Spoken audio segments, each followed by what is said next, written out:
Salut tout le monde et bienvenue pour une nouvelle vidéo sur Ougat Next. Avant de démarrer, je tenais à m'excuser pour la semaine dernière. Comme vous l'avez sûrement vu sur les réseaux, c'est compliqué de faire une vidéo quand on tousse toutes les deux phrases. Mais vous inquiétez pas, on va se rattraper aujourd'hui avec au programme les trophées de l'Euroleague Women selon vous et selon moi. Mais avant de faire le bilan, n'hésitez pas à liker, à vous abonner si c'est pas déjà fait et à me dire dans les commentaires si vous l'avez pas fait sur Twitter, quelles sont selon vous les joueuses qui auraient dû gagner les trophées cette saison.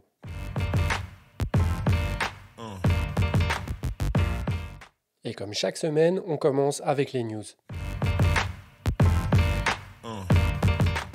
On file du côté du sud de la France où Basketland s'active déjà pour son recrutement de la saison prochaine. Et d'après la Nouvelle République des Pyrénées, le club aurait jeté son dévolu sur Camille Droguet, la joueuse de Tarbes. Droguet a vraiment passé un cap cette saison avec les départs de Carla Leight et de Marie-Paul Fopossi la saison dernière. Elle a d'ailleurs honoré sa première sélection en équipe de France 5-5, elle qui était plutôt connue pour les équipes de France 3-3 jusqu'à maintenant. Et elle pourrait donc suivre le même chemin que Marie Pardon et Johanna Eodo, qui avaient elles aussi quitté Tarbes pour Basketland, c'était en 2023. Basketland et les autres clubs de LFB peuvent donc remercier bien fort François Gomez, le coach de Tarbes, qui fait un excellent travail de formation auprès de ses joueuses. La dernière info, c'est le tirage au sort des poules de l'Eurobasket. À l'heure où je tourne, le tirage au sort n'a pas encore été effectué, mais vous pouvez retrouver un short sur la chaîne YouTube qui revient sur les 4 groupes. Il y aura d'ailleurs quelques formats désormais en short pour les personnes qui n'ont pas forcément le temps de regarder des vidéos aussi longues que celles que je propose. Voilà, on a fait le tour pour les news, on passe tout de suite à l'attribution des trophées. Pour ces trophées de fin de saison, j'ai présélectionné 3 finalistes dans chaque catégorie. Je vous ai proposé cette semaine de voter sur Twitter pour la joueuse ou coach qui, selon vous, mérite de gagner chacun de ces trophées. On va donc revenir là-dessus aujourd'hui et je vais vous donner également qui, moi, j'aurais choisi pour le trophée. Et on commence l'attribution avec le trophée de coach de l'année.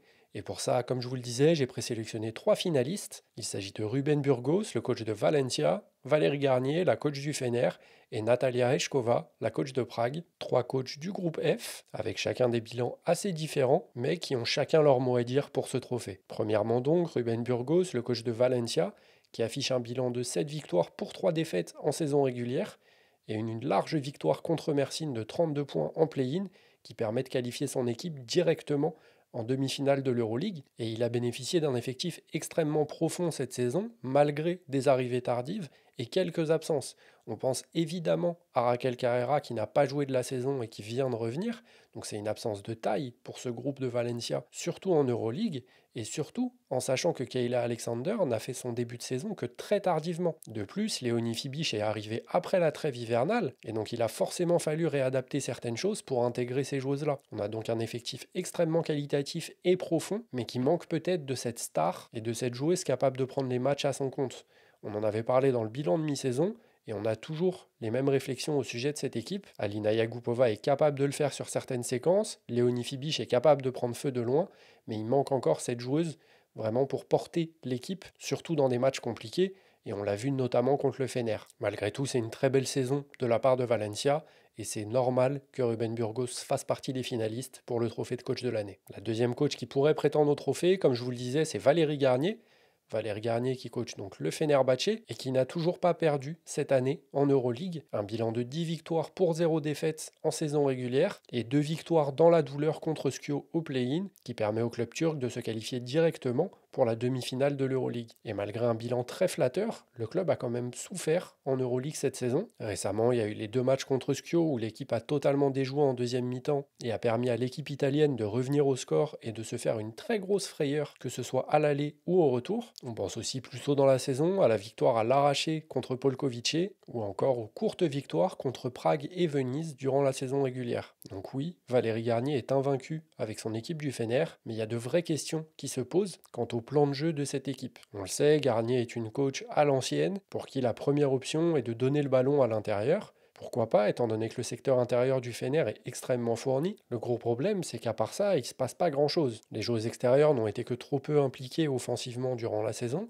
de même pour Emma Messmann, qui n'a pas été au cœur du jeu, comme on peut l'attendre d'une joueuse de ce calibre et aussi intelligente qu'elle. Mais le fait le plus notable cette saison pour le Fener, c'est peut-être son incapacité à créer quelque chose sur jeu placé. Dès que ses adversaires ont réussi à limiter ses pertes de balles et limiter la transition, le Fener a été en grande difficulté pour trouver quelque chose offensivement. Et très souvent, le Fener a dû s'employer et se reposer sur son talent individuel pour faire les différences et aller marquer des points. Donc de par son bilan, Valérie Garnier fait obligatoirement partie des finalistes. Cependant, je pense que si vous donnez cet effectif à n'importe quel coach de l'Euroleague, il finit avec le même bilan. Donc c'est un facteur qu'il faut prendre avec des pincettes. Malgré tout, elle reste dans la course pour le trophée du coach de l'année. Et la dernière finaliste, c'est Natalia Eshkova, la coach de Prague, qui a annoncé qu'elle avait coaché son dernier match à domicile en Euroleague lors du play-in et qui va vraisemblablement prendre sa retraite à la fin de la saison, après quasiment 35 ans passés sur les bancs d'Europe. Une retraite méritée pour la coach slovaque, qui a dû composer avec un effectif décimé cette saison, et c'est en partie ce qui explique son bilan de 5 victoires pour 5 défaites en phase régulière, mais qui a tout de même gagné ses 2 matchs de play-in contre Basketland et qui sera donc au Final Six à Saragosse le mois prochain. Et quand je vous parle d'effectifs décimés, je parle notamment de l'absence de Teya Oblak sur les 3 quarts de la saison, et qui est revenu il y a seulement quelques semaines, l'arrivée tardive de Breonna Jones et Daisy McBegor, Daisy McBegor qui n'a d'ailleurs joué que très peu de matchs dû à certains pépins physiques récurrents, mais aussi la blessure de Maria Condé juste après la trêve, out pour la saison, et malgré un effectif beaucoup moins profond que ses 2 comparses, Valérie Garnier et Ruben Burgos, Natalia Eshkova a quand même réussi à maintenir le cap et à qualifier son équipe pour le Final Six en proposant certainement le jeu le plus intelligent de l'Euroleague. En s'appuyant sur les points forts de son équipe et les faiblesses de l'équipe adverse, elle a su adapter son plan de jeu à chacun des matchs. On pense notamment au match aller contre le Fener, où Breonna Jones avait absolument tous les ballons. Même chose lors du play-in, où elle a identifié les points faibles de Basketland et a su appuyer là où ça faisait mal pour se qualifier. Natalia Eshkova a donc dû bricoler toute la saison, surtout en perdant sa meilleure joueuse cette année qui était Maria Condé, et c'est logiquement qu'elle fait partie des finalistes pour le trophée de coach de l'année. Et si on en suit vos votes sur Twitter, c'est bien Natalia Eshkova qui mérite le trophée, avec un bilan de 7 victoires pour 5 défaites sur la saison, play-in compris. C'est surtout, je pense, la qualité du jeu proposé par Prague qui vous a incité à voter pour elle. Et c'est également mon choix, puisque pour moi, Natalia Eshkova mérite totalement d'être coach de l'année cette année. Comme je vous le disais dans une vidéo précédente, je pense qu'au complet, Prague est certainement la meilleure équipe d'Euroleague cette saison. Et la principale raison pour laquelle Prague est arrivée aussi loin cette année, c'est l'intelligence de jeu de Natalia Eshkova et de son staff. On continue les trophées avec le trophée de Young Player of the Year. Et avant qu'on parle des finalistes, je tenais à faire mon mea culpa. Sur Twitter, je vous ai proposé 3 choix, le troisième étant Alicia Flores. Je me suis rendu compte très peu de temps après que Leila Lacan avait le même âge qu'elle. Et au vu de la saison de Leila, je pense normal qu'elle fasse partie des finalistes. Et c'est pour ça qu'elle rejoint Mathilde Villa et Iana Martin dans le trio de finalistes pour ce trophée. Mathilde Villa, la jeune meneuse de Venise, Iana Martin, le phénomène de Salamanque, et enfin Leila Lacan, qu'on a tellement l'habitude de voir sur les parquets au plus haut niveau qu'on en oublie parfois qu'elle est encore très jeune. Et mes critères pour ce trophée, c'était surtout que les joueuses aient moins de 21 ans. À la base, je voulais partir sur moins de 20 ans, mais malheureusement, le choix est très restreint et il n'y a que trop peu de joueuses qui sont nées après 2005 en Euroleague. Commençons donc par Leila Lacan, la française née en 2004, donc qui va sur ses 21 ans et qui a eu une saison assez contrastée en Euroleague. Tout d'abord, c'est la seule joueuse des trois à avoir mené son équipe jusqu'en play-in, et c'est important de le noter, sachant les responsabilités qu'elle a dans cette équipe de Basketland. Mais malgré tout, c'est certainement ça qui la dessert. Car même si elle fait une très belle saison, avec quasiment 9 points, 2 rebonds et 3 passes de moyenne, elle ne joue que 23 minutes par match. Et c'est dû au coaching de Julie Barren, qui préfère s'appuyer sur la profondeur de son effectif plutôt que de donner des grosses charges de minutes à certaines joueuses. Et on peut donc se dire qu'avec quelques minutes de temps de jeu supplémentaires, elle aurait pu passer la barre des 10 points et avoir un dossier un peu plus solide dans ce trophée de Young Player of the Year. Restons dans les points positifs, Leila Lacan est certainement la meilleure défenseuse des trois. Avec son envergure et sa rapidité latérale, elle a souvent été envoyée en mission sur les extérieurs adverses pour essayer de les ralentir au maximum. Attention tout de même, et c'est le syndrome des jeunes joueuses, il y a parfois un excès d'engagement et donc de fautes qui a pu sur certains matchs la priver de précieuses minutes. À noter également des pourcentages très douteux, surtout à 3 points, avec 24% de réussite sur un volume de 4,4 tirs par match, ça fait un petit peu tâche quand on fait le bilan de la saison, car on en a parlé plusieurs fois, mais Leila a tendance à rentrer un petit peu dans la facilité quand il n'y a pas d'autre option offensive,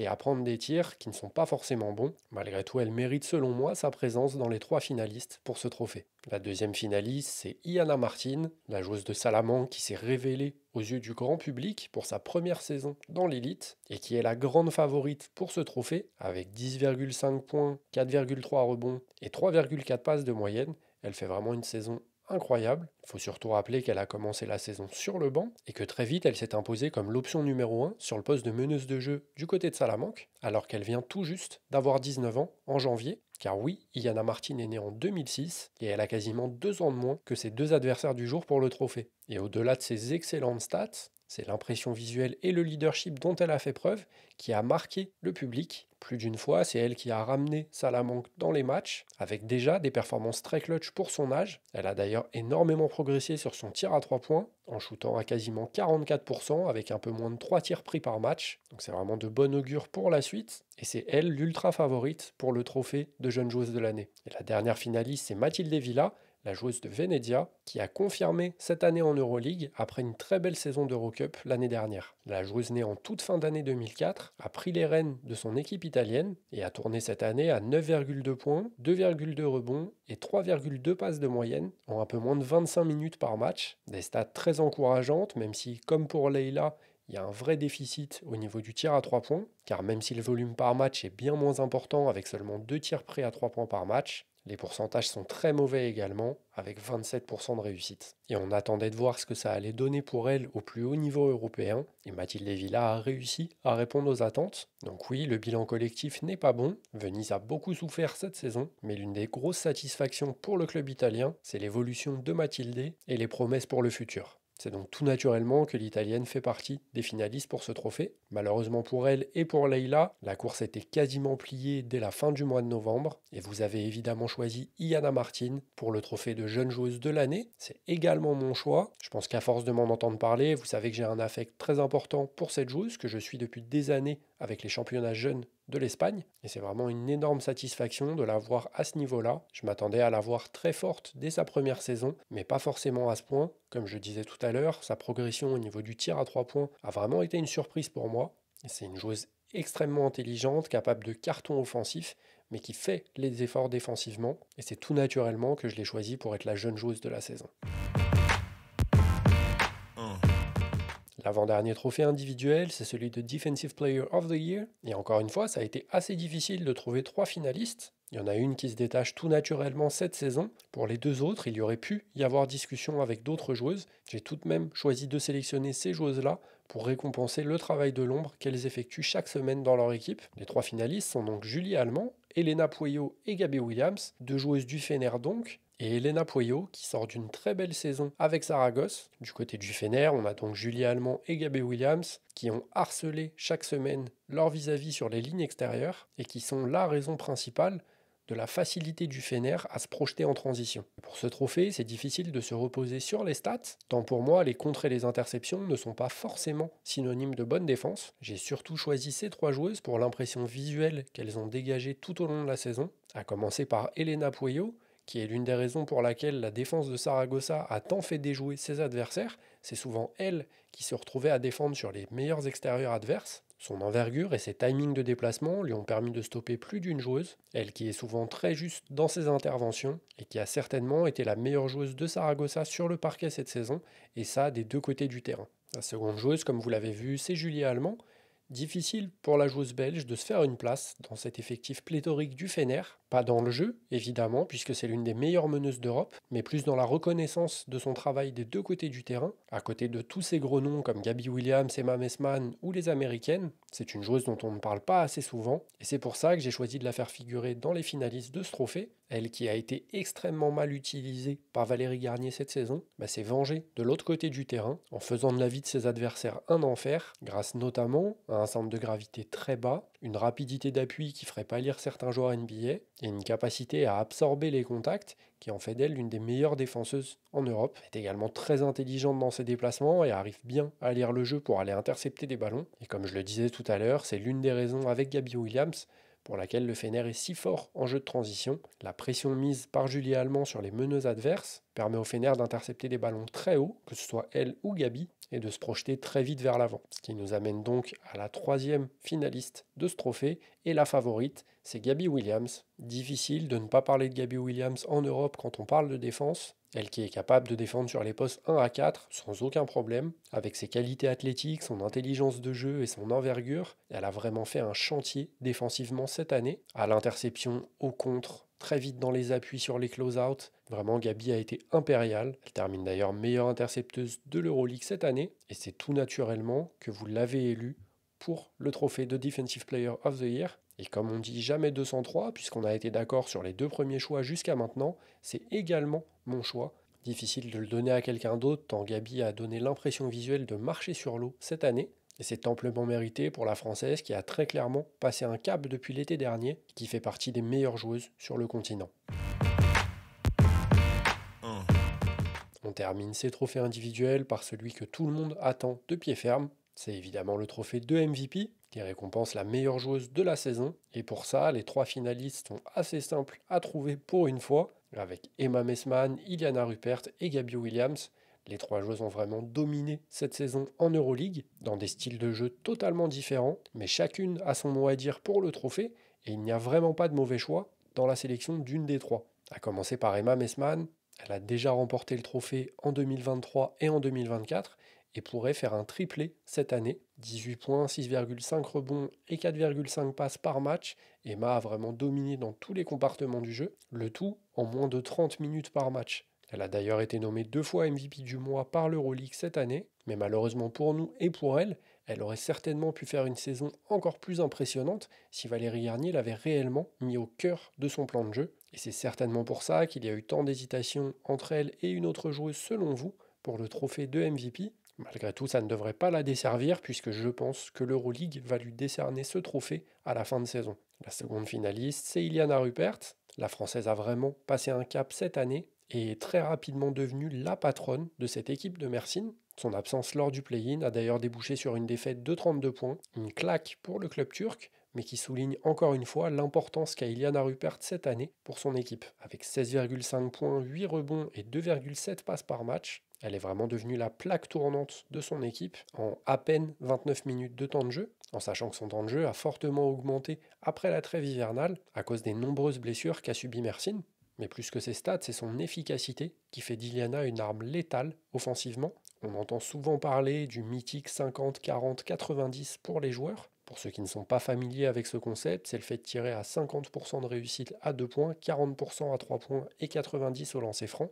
Quelque chose de très rare au plus haut niveau. Et bien pour vous donner une idée, Iliana cette année, c'est 62% à 2 points, 41% à 3 points et 85% au lancer franc. Le tout sur un volume extrêmement élevé, puisqu'elle prend 12 tirs par match, dont plus de 4 à 3 points. On est vraiment sur une réussite incroyable, et malgré son très gros apport offensif, elle fait quand même les tâches défensives.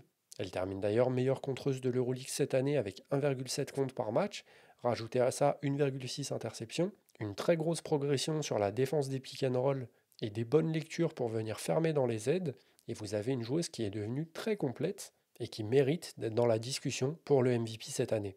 Et la dernière joueuse que j'ai voulu mettre en avant pour ce trophée, c'est Gabby Williams. On en a déjà un petit peu parlé pour le trophée de défenseuse de l'année, mais Gabby pourrait faire le doublé, car en plus de son excellent travail défensif, Gabby a vraiment progressé offensivement et est devenue une joueuse très complète, capable d'être responsabilisée des 2 côtés du terrain. Elle termine la saison avec 14 points, 5,6 rebonds, 3,8 passes de moyenne. Vous pouvez rajouter à ça 2,8 interceptions, c'est elle la meilleure intercepteuse de l'Euroleague. Le tout en 31 minutes, tout en ayant de très bons pourcentages au tir. Comme je le disais tout à l'heure, Gabby a vraiment passé un cap depuis l'été dernier, et on peut vraiment se reposer sur elle des 2 côtés du terrain pour faire gagner un match. On l'a d'ailleurs vu plusieurs fois cette année où en fin de match, c'est elle qui prend les choses en main et qui mène le Fener jusqu'à la victoire. Et c'est certainement pour ça, et en plus du petit côté chauvin, que vous l'avez élu MVP de la saison. Un trophée qui vient récompenser son excellente année et qui pourrait, pourquoi pas, être prémonitoire pour l'Eurobasket avec la France. Et même si, comme je vous le disais, il n'y a pas de mauvais choix entre ces 3 joueuses, ce n'est pas celle que j'ai choisie pour le trophée de MVP,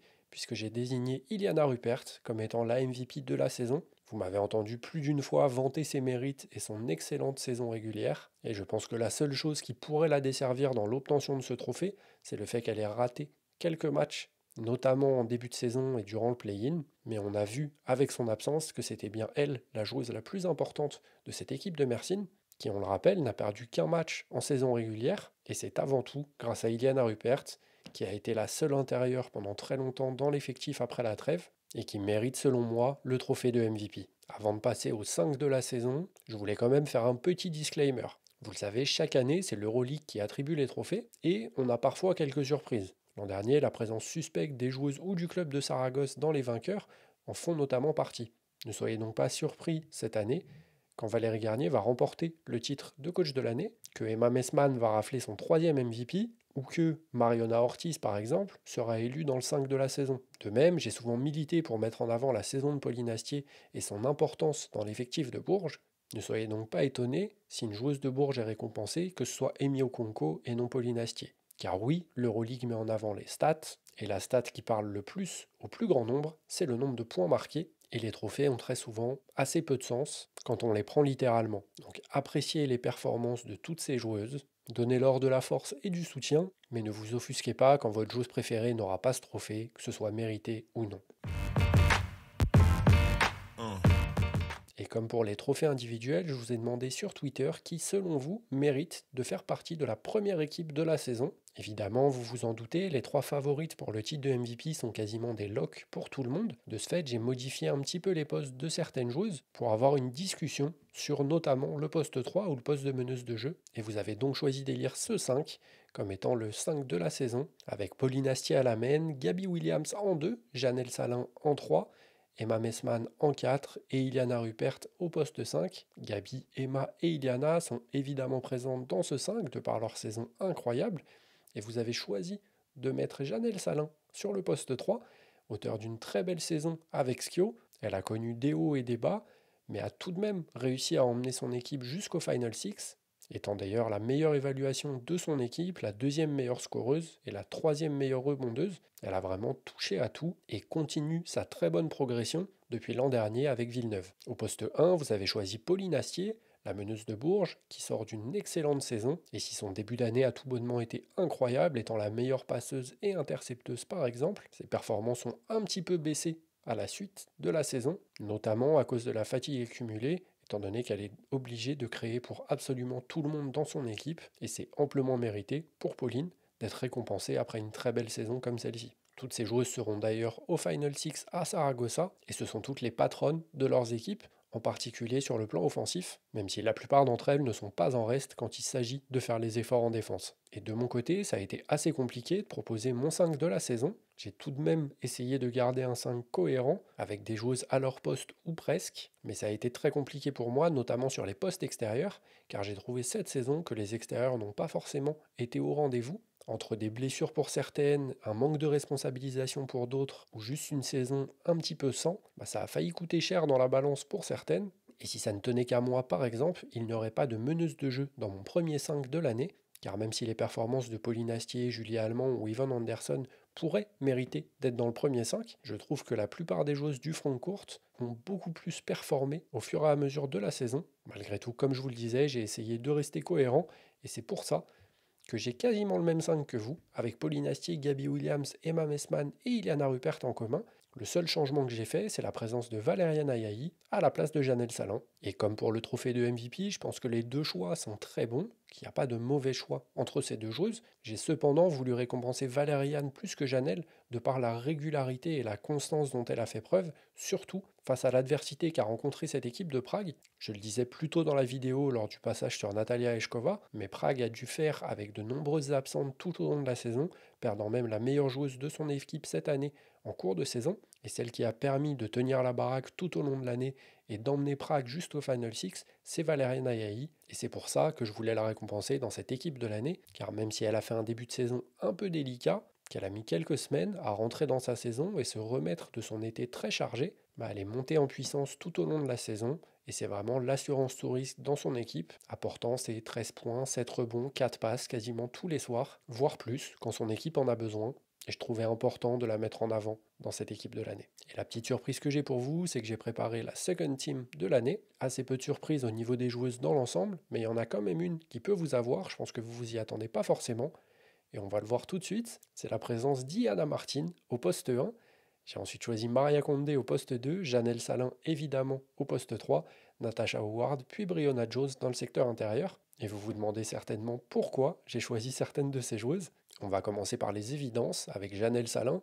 Comme je vous le disais, il n'y avait pas de mauvais choix entre elle et Valeriana Yei dans la first team. J'ai choisi de la mettre en deuxième équipe. De même pour Brionna Jones, qui fait une saison absolument monstrueuse avec Prague et qui mérite sa place dans la deuxième équipe de l'année. La discussion aurait pu se faire avec Dorka. Malheureusement, Dorka a vraiment lancé sa saison en janvier et je lui ai préféré Brionna Jones. Sur le poste 4, c'est Natasha Howard que j'ai choisi, car malgré des petits pépins physiques et quelques matchs ratés, elle fait quand même une très belle saison, bénéficiant évidemment des espaces que lui créent Iliana Rupert, Marine Fotoux ou encore Yvonne Anderson. Elle a tout de même été assez efficace cette année, avec notamment de très gros cartons offensifs. Et c'était important pour moi d'avoir une deuxième joueuse de Mersin dans ces 2-5. Et mes postes 1 et 2 sont peut-être ceux qui vont faire le plus parler. Sur le poste 2, c'est Maria Condé que j'ai choisi de mettre en avant, car selon moi, elle était dans la discussion du MVP avant sa blessure, et même si elle n'a quasiment pas joué depuis la trêve hivernale, l'empreinte qu'elle a laissée sur l'Euroleague cette année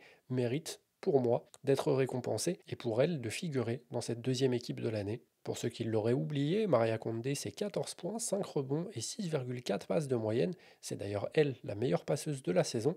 Avec quasiment 18 dévals par match, c'était elle la meilleure joueuse de Prague et je trouvais important de mettre en avant le boulot qu'elle a effectué sur ce début de saison, car Prague ne serait peut-être pas au Final Six si elle n'avait pas été aussi imposante en début de saison. Et en ce qui concerne le poste 1, j'ai choisi Iana Martin. Il y a eu discussion entre plusieurs joueuses, Julie Allemand, Yvonne Anderson notamment, mais j'ai choisi Iana Martin pour le vent de fraîcheur qu'elle nous a amené. On s'est souvent arraché les cheveux cette année en regardant Julie Allemand ne pas être assez agressif par moment. Même chose avec Yvonne Anderson qui a été assez mal utilisée à Mersin. Et en Espagne, il y a une pépite qui a explosé aux yeux du grand public et qui est devenue très rapidement la patronne de son équipe et qui l'a amenée jusqu'aux portes du play-in. Et n'ayant pas de claire favorite pour la place dans le deuxième 5, j'ai choisi Iana Martin. Vous ne m'en voudrez pas, c'est peut-être mon côté un petit peu chauvin espagnol qui fait ça, mais c'est la joueuse de Salamanque que j'ai choisi de mettre en avant. N'hésitez pas à me dire en commentaire qui vous auriez choisi pour la deuxième équipe de l'année. Il y a forcément de très bonnes discussions à avoir et des dossiers pour chaque joueuse. J'ai d'ailleurs longtemps hésité à mettre une joueuse de Valence dans cette équipe, mais étant donné qu'on est sur un effectif très profond, c'était dur de ne sortir qu'une seule joueuse de l'équipe, et individuellement, je trouve qu'Alina Yagupova ou Stéphanie Mavunga ont fait de moins bonnes saisons que Maria Condé ou Natasha Howard.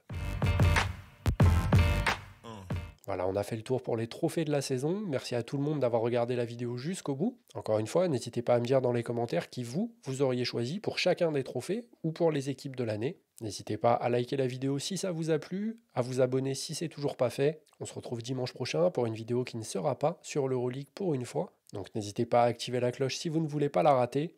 Et peace out.